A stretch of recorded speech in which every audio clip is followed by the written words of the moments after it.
Você já se perguntou como era a vida na Alemanha durante a Segunda Guerra Mundial? Hoje vamos entender tanto aspectos mais globais quanto da rotina de um alemão médio. Fica até o final, pois esse vídeo tem muitas questões super interessantes que talvez você nunca tenha pensado sobre. Após o desencadeamento da guerra em 1º de setembro de 39, várias facetas da vida na Alemanha experimentaram alterações imediatas, enquanto outras passaram por mudanças mais gradualmente. No início, a mobilização total na Alemanha não ocorreu. Foi somente em 1943 que a economia alemã se voltou inteiramente para a produção da guerra. A abordagem política dos nazistas evitava sobrecarregar os cidadãos no fronte interno, pois eles temiam agitações internas, algo que eles acreditavam ter levado à rendição da Alemanha em 1918. Durante os estágios iniciais da guerra, a maioria dos alemães desfrutava de um nível de conforto razoável. O bloqueio imposto à Alemanha pela Grã-Bretanha resultou em algumas escassezes, especialmente de petróleo, metais preciosos e certos alimentos. Materiais de construção em geral eram desviados para fins bélicos, o que dificultava sua obtenção. Contudo, graças ao Pacto Nazi-Soviético, remessas substanciais de matérias-primas eram regularmente enviadas da União Soviética. Além disso, a Alemanha explorava brutalmente os territórios que ela ocupava, confiscando equipamentos militares, instalações industriais, estoques ferroviários, produtos manufaturados, alimentos e animais.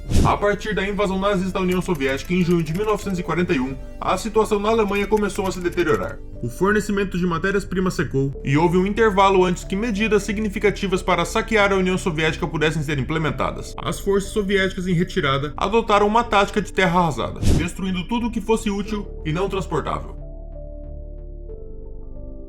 O racionamento em específico teve início na Alemanha no final de agosto de 1939, pouco antes do início da Segunda Guerra Mundial. Inicialmente, a distribuição controlada abarcou alimentos, vestuário, calçado, couro e sabão. As cotas asseguravam a subsistência, mas sem espaço para extravagâncias. Produtos como chantilly desapareceram entre 39 e 48, juntamente com chocolates, bolos recheados e afins. Itens importados, principalmente o café, também escassearam devido à interrupção das importações. Enquanto vegetais e frutas locais não foram sujeitas a cotas, as frutas importadas rarearam. A população civil recebeu vales de racionamento, que eram codificados por cores, abrangendo açúcar, carnes, frutas, ovos, laticínios, margarina, óleo de cozinhas, grãos, pão, compotas e geleias. Substitutos de café também foram criados a partir da cevada torrada, aveia, chicória e bolotas. Surgiram várias alternativas alimentares, como hambúrgueres de arroz cozido ou arroz misturado com cebola e óleo de peixe enlatado. A farinha para pão passou a ser preparada com castanhas da Índia, farinha de ervilha, farinha de batata e cevada.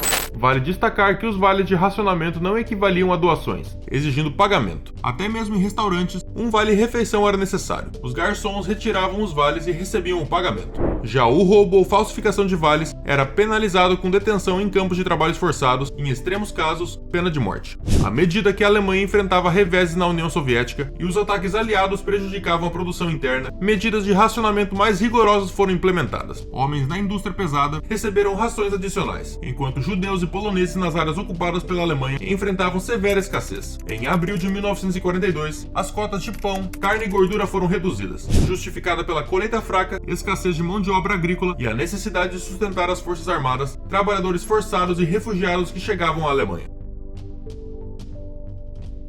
Os nazistas compeliram indivíduos das nações ocupadas e prisioneiros de guerra a trabalhar na Alemanha, resultando em muitas mortes devido às condições precárias, abusos e desnutrição. Mais de 5 milhões de civis trabalhadores e quase 2 milhões de prisioneiros de guerra foram levados para a Alemanha para atuar em setores essenciais e na agricultura. Apesar das suas rações escassas, era necessário que eles tivessem comida. Além do mais, eles também requeriam alojamento e eram frequentemente acomodados em grandes alojamentos simples, construídos com poucos recursos. Entre 44 e 45, mais de 2,5 milhões de alemães étnicos fugiram do leste europeu, buscando refúgio na Alemanha antes da chegada das tropas russas. Embora cerca de meio milhão tenha perecido durante a fuga, os sobreviventes precisavam de abrigo e alimentação, intensificando a pressão sobre uma Alemanha já severamente carente de recursos. Em Berlim, muitos residentes cultivaram ervas e vegetais nos seus jardins ou lotes, e até mesmo criavam coelhos, apelidados de porcos de varanda, que podiam ser mantidos em apartamentos. Além disso, cuidar dos coelhos frequentemente se tornou uma tarefa das crianças nas famílias. Soldados nas áreas recentemente ocupadas frequentemente enviavam malas e caixotes cheios de ovos frescos, queijos e chocolates para suas famílias. O escambo florescia, levando as pessoas a viajar para o campo em troca de alimentos frescos. Aqueles com amigos ou parentes no campo tinham vantagem nessa situação específica. Apesar da invenção das geladeiras, elas eram raridades, até mesmo nas lojas. Uma típica mercearia com carne possuía uma vitrine refrigerada com blocos de gelo. Produtos frescos eram sazonais, disponíveis da primavera ao início do outono. Isso sem racionamento, porém eles eram sujeitos à oferta. Grandes empregadores, como fábricas de armamento, frequentemente ofereciam cantinas para os seus funcionários, embora a qualidade e a variedade dos alimentos fossem limitadas. A escassez resultou em um próspero mercado negro. Quase tudo estava disponível nele por um preço ou troca. Oficialmente, vender e comprar bens no mercado negro poderia resultar numa sentença de morte, mas havia corrupção generalizada e os responsáveis nazis muitas vezes faziam vista grossa em troca de subornos em dinheiro ou bens.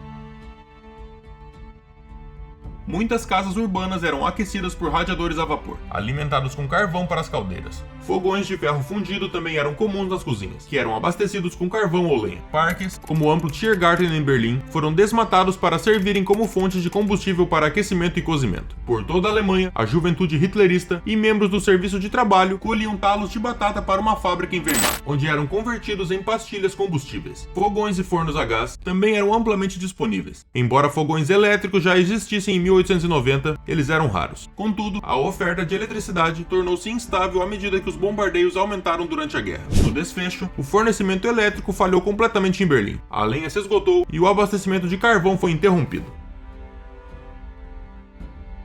Hitler proclamou a meta de criar crianças fisicamente aptas e saudáveis, sendo as preferenciais as consideradas arianas ou de ascendência alemã pura, excluindo aquelas de origem mista com sangue eslavo ou judaico. Durante a Segunda Guerra Mundial, crianças alemãs não judias, não eslavas e nascidas na Alemanha eram obrigadas a se inscrever na juventude hitlerista ou na Liga das Meninas Alemãs, visando primordialmente o preparo para conflitos. Desde cedo, eles vestiam uniformes e, ao iniciar o dia escolar, entoavam hinos nazistas e saudavam a bandeira do regime. Eles participavam de acampamentos e expedições com exercícios e atividades militares. A doutrinação não se limitava a essas organizações, se estendendo às escolas com a reformulação dos livros didáticos para se alinharem à ideologia nazista. Embora alguns jovens apreciassem as atividades, como os finais de semana no campo cantando canções patrióticas, a concepção de autodireção nessas organizações juvenis não se concretizou. Adultos nazistas, como membros das camisas marrons e das tropas de assalto, supervisionavam, frequentemente com autoritarismo e brutalidade. A doutrinação teve um sucesso parcial, uma vez que muitos jovens se mostraram desinteressados na ideologia. Contudo, toda uma geração cresceu sob influência nazista. Um exemplo desse condicionamento se evidencia no infame pogrom do Reich, que foi a Noite dos Cristais, de 9 a 10 de dezembro de 38, quando Hitler e Goebbels desencadearam ataques violentos contra judeus, as suas propriedades e incendiaram suas sinagogas. Cerca de 7.500 lojas judias foram destruídas, com jovens participando ativamente. Embora nem todos estivessem envolvidos, muitos jovens quebraram janelas e agrediram judeus nas ruas de suas casas, enquanto pessoas mais velhas, cujas crenças datavam de antes de 1933, frequentemente reagiam com horror ou simpatia pelas vítimas judias.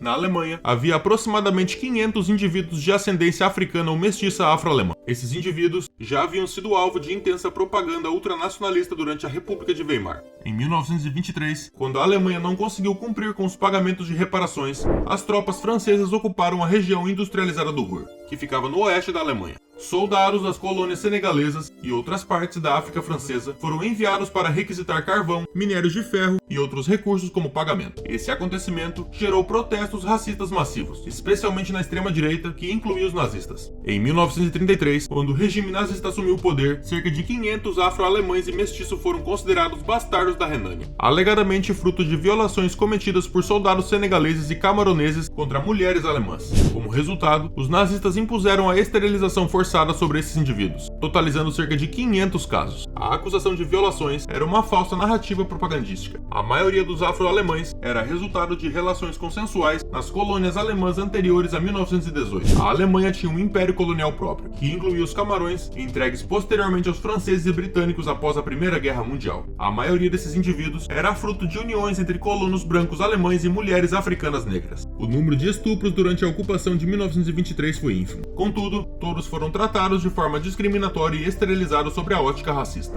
Alguns afro-alemães e mestiços apareceram em filmes. A indústria cinematográfica nazista produziu filmes retratando colonos e exploradores alemães como heróicos. Os afro-alemães frequentemente desempenhavam papéis secundários, interpretando membros de tribos africanas. Alguns também estavam envolvidos no entretenimento, embora enfrentassem desafios significativos. Na Alemanha nazista, eles foram estigmatizados e sujeitos a maus tratos. Inicialmente, eles foram dispensados dos seus empregos. Em 33, o presidente Hindenburg inicialmente insistiu na proteção dos veteranos de guerra judeus, muitos dos quais haviam lutado na Alemanha na Primeira Guerra Mundial. Contudo, eles acabaram sendo demitidos dos seus cargos, tornaram-se alvo de teorias conspiratórias nazistas, rotulados como desleais e propensos a conspirar contra a Alemanha. Também perderam a sua cidadania e foram destituídos dos seus empregos. Com a eclosão da guerra em 1939, esses indivíduos tiveram dificuldades para sustentar-se. A arianização, processo pelos quais bancos, lojas e empresas de proprietários judeus foram confiscados e transferidos à força para alemães não judeus, levou à perda das suas propriedades. Eles também foram proibidos de frequentar escolas alemãs e as opções de emigração eram limitadas, pois os nazistas confiscariam seus bens se eles emigrassem. Praticamente metade dos judeus conseguiu emigrar para outros países em 39, com predominância para os mais jovens e de meia idade. Já durante a guerra, a situação tornou-se ainda mais adversa, culminando em 1941 com a expulsão dos judeus de suas casas, sendo forçados a viver em condições superlotadas contra os judeus e, posteriormente, deportados para campos de extermínio como Auschwitz, onde eles foram exterminados. O antissemitismo, em particular, diferia dos outros aspectos do racismo nazista, vistos que eles viam os judeus como uma ameaça global, acreditando que todos os judeus em qualquer lugar, independentemente das suas ações ou identidades, buscariam a destruição da Alemanha. Essa paranoia sem base na realidade impulsionou a campanha de extermínio nazista. Nas etapas iniciais da guerra, a Força Aérea Real Britânica tinha limitada capacidade de atingir alvos de forma eficaz. A maioria dos alvos estava concentrada nas regiões costeiras e a disponibilidade de bombardeiros era relativamente restrita. Inicialmente, a perturbação na vida alemã foi leve, embora o apagão noturno, destinado a dificultar o rastreamento de alvos inimigos, tenha causado consideráveis inconvenientes. No começo, mais vítimas foram resultado de acidentes causados pela escuridão do que por ataques aéreos. Durante esse período, as taxas de criminalidade também aumentaram sobre o manto da escuridão. No entanto, conforme a guerra avançava, os aliados obtiveram mais aeronaves e melhorias nas suas capacidades de ataque. Com a entrada dos Estados Unidos na guerra em dezembro de 1941, os bombardeios norte-americanos também começaram a visar a Alemanha, particularmente para os alemães que residiam nas zonas industriais na Renânia e no Ruhr, bem como nas proximidades das costas do Mar do Norte e no Mar Báltico. Os ataques noturnos da RAF e os diurnos da Força Aérea dos Estados Unidos se tornaram frequentes. Em maio de 1942, ocorreram os primeiros ataques em massa visando áreas residenciais em Lubeck. Em junho de 1943, Essen e Colônia enfrentaram os primeiros ataques de 1000 bombardeiros. A partir daí, os bombardeiros em larga escala sobre cidades tornaram-se comuns.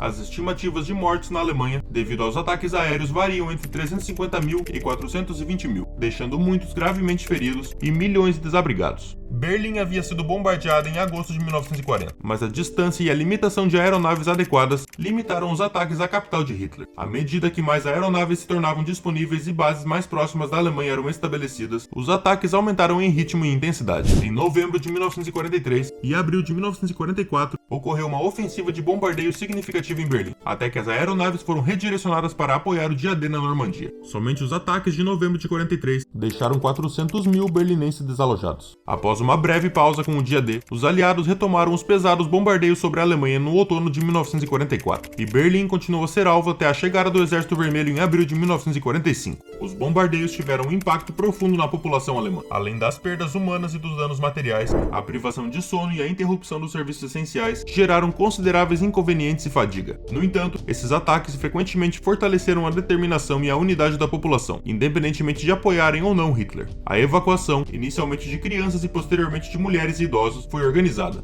mas encontrou resistência especialmente no início. Conforme os ataques aéreos se intensificaram, muitos buscaram afastar seus entes queridos das áreas de perigo. No entanto, lidar com os milhões de desabrigados e deslocados foi desafiador, resultando em condições frequentemente precárias para os evacuados.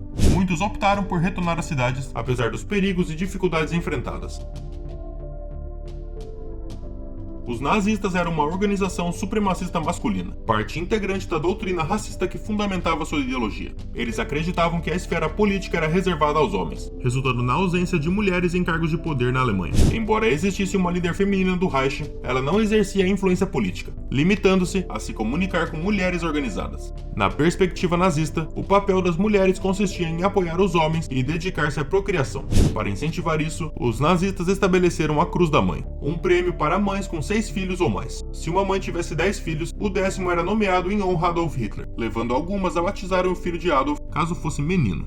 As mulheres participavam na confecção de uniformes para as tropas, organizavam suprimentos e bem-estar, mas eram excluídas da arena política. Embora as mulheres mantivessem o direito de voto conquistado desde 1918, Hitler não o revogou. Nas eleições nazistas, contudo, os eleitores tinham apenas uma lista de candidatos, sem opção de escolha. Em referendos que ocorreram na Alemanha nazista, as mulheres eram um público-alvo do lobby nazista. Similarmente aos homens, elas eram direcionadas a votar no partido e nas suas políticas nos referendos. Agora vamos responder a uma questão muito difundida. Como os nazistas convenceram o público a realizar atos tão atrozes contra o povo judeu? A resposta reside na compreensão de que o público alemão não deve ser considerado como uma única entidade coesa. Ele é incrivelmente diversificado e fragmentado por fatores como religião, classe social e região geográfica. Além disso, essa população era composta tanto por nazistas ativos, incluindo membros do partido, da SS e das Forças Armadas, quanto por um público mais passivo. A compreensão das opiniões da população é facilitada pelo fato de que os nazistas mantinham relatórios locais detalhados. Além disso, os sociais-democratas tinham acesso a relatórios confidenciais contrabandeados para o quartel-general no exílio, oferecendo insights sobre sentimentos e pensamentos populares. Enquanto alguns alemães acreditavam na visão nazista de que os judeus, inicialmente os judeus alemães e depois outros judeus europeus, representavam uma ameaça e deveriam ser exterminados, muitos discordavam dessa visão, especialmente no sul católico. Os registros mostram que, embora pessoas no sul da Alemanha considerassem errada a remoção dos judeus das suas cidades, eles sentiam-se impotentes para intervir. Quando a ofensiva de bombardeio estratégico foi lançada em 1942 para devastar cidades alemãs, Joseph Goebbels tentou convencer o público de que isso era uma manobra dos judeus por trás dos bastidores. Quando tentou divulgar as atrocidades cometidas pelo Exército Vermelho em 1944, após a invasão de partes orientais da Alemanha, as pessoas, especialmente nas cidades católicas do sul, responderam com um sentimento de que as atrocidades eram uma consequência previsível das ações nazistas passadas. Embora muitos tenham acreditado na ideia de que os judeus estavam manipulando os esforços de guerra dos aliados, incluindo figuras como Stalin, Churchill e Roosevelt, é importante reconhecer que essa crença foi amplamente propagada através de anos de doutrinação sistemática nas escolas, na juventude, no exército e nos meios de comunicação controlados pelo regime nazista. Embora a propaganda tenha encontrado sucesso em alguns setores, não se pode presumir que muitos alemães a apoiaram. Na verdade, ela também despertou a raiva e a determinação de resistir em muitos. Alguns grupos menores tentaram secretamente ajudar os judeus, evidenciando em contraste com as ações iniciais do regime nazista em 1933, quando tentou implementar um boicote às lojas judias, encontrando resistência entre muitos alemães que não concordavam com tal ação. Isso indica que o regime nazista não simplesmente explorou sentimentos antijudaicos extremos pré-existentes, mas também enfrentou oposição e uma gama variada de atitudes dentro da população alemã. É geralmente estimado que aproximadamente 300 mil nazistas estiveram amplamente envolvidos no programa de extermínio dos judeus. No entanto, é crucial entender que a cumplicidade nas diversas atrocidades cometidas pelo regime nazista abrangeu uma gama mais ampla na hierarquia social e política. O grau de envolvimento dependia da posição e do poder exercido, levantando a questão de quem poderia ser considerado um líder no regime. Os envolvidos abrangiam ministros de governo, juízes, industriais, empregadores, membros da SS, os camisas pardas, membros do Partido Nazista e administradores regionais. Essa diversidade é evidenciada em parte pelos julgamentos por crimes de guerra realizados no período pós-guerra. Os principais criminosos de guerra foram levados a julgamento pelos aliados, como Göring e Ribbentrop. Porém, uma série de outros julgamentos ocorreu, incluindo o famoso julgamento dos juízes, que envolveu juízes que haviam emitido sentenças de morte. Esses juízes do regime nazista tinham sancionado cerca de 16 mil execuções. Generais, industriais e membros da força-tarefa da SS também enfrentaram julgamentos. No geral, uma ampla gama de processos judiciais ocorreu até o final da década de 1940. Além disso, ocorreram julgamentos nos países onde os crimes foram cometidos, abrangendo nações como Polônia, Itália, França e Bélgica. Milhares de nazistas foram levados a julgamento, incluindo até mesmo aqueles de patentes mais baixas, como guardas de campos da SS. Um exemplo disso é o julgamento de mais de 1000 deles em Dachau após o término da guerra.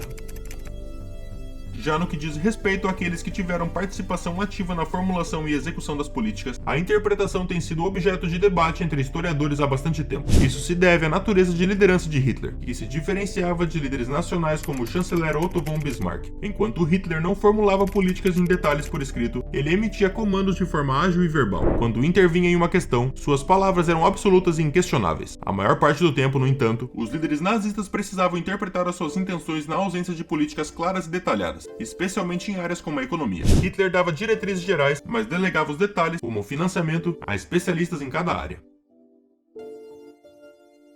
A percepção do público alemão em relação aos nazistas foi uma combinação complexa de medo e aquiescência, variando de acordo com a situação individual. Os nazistas implementaram medidas de controle, inclusive mantendo vigilância sobre ex-ativistas socialistas e comunistas. Eles designaram guardiões para monitorar bairros, controlando áreas de forte apoio a partidos rivais. Em regiões operárias, onde havia simpatia pelos nacionalistas e comunistas, os nazistas instalaram membros de classe média baixa, garantindo a repressão de movimentos de resistência. Houve uma coexistência de coerção e conformidade. A pressão para hasteamento de bandeiras no aniversário de Hitler e o aumento das prisões refletiam a coação exercida. O ambiente era permeado por medo, amplificado pelos campos de concentração. No entanto, muitos buscavam a tranquilidade, desejando manter os seus empregos e rotinas cotidianas. Participar da vida pública significava aderir ao nazismo, algo que muitos não desejavam. Até 1939, existia um entendimento implícito de que os alemães não desafiavam os nazistas, e em troca, não enfrentariam muitas demandas. Durante a guerra, essa dinâmica mudou, pois o regime tentou incutir um favor bélico. Contudo, a maioria dos alemães não queria repetir o sofrimento da Primeira Guerra Mundial. A política externa nazista até 1939 trouxe vitórias rápidas e relativamente sem derramamento de sangue, tornando o partido em específico popular. Em 1940, o ápice da popularidade nazista foi alcançado, entretanto, à medida que a guerra se tornava mais destrutiva e custosa, a confiança nas lideranças nazistas diminuiu.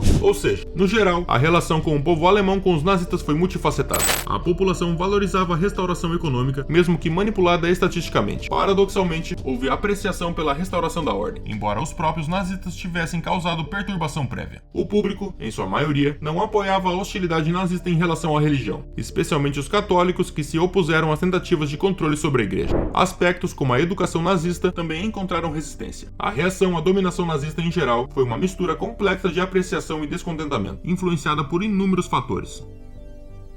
Se você acredita que esse vídeo tenha lhe agregado historicamente, deixa seu like aqui embaixo e se inscreva no canal. E caso você queira apoiar mais ainda o nosso trabalho, eu vou deixar o Pix aqui na tela. Qualquer valor é muito apreciado. Que Deus abençoe todos vocês e até breve.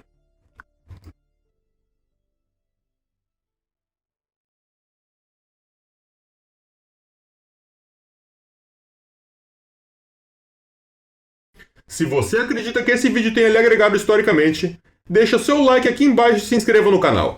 E caso você queira apoiar mais ainda o nosso trabalho, eu vou deixar o Pix aqui na tela. Qualquer valor é muito apreciado. Que Deus abençoe todos vocês e até breve.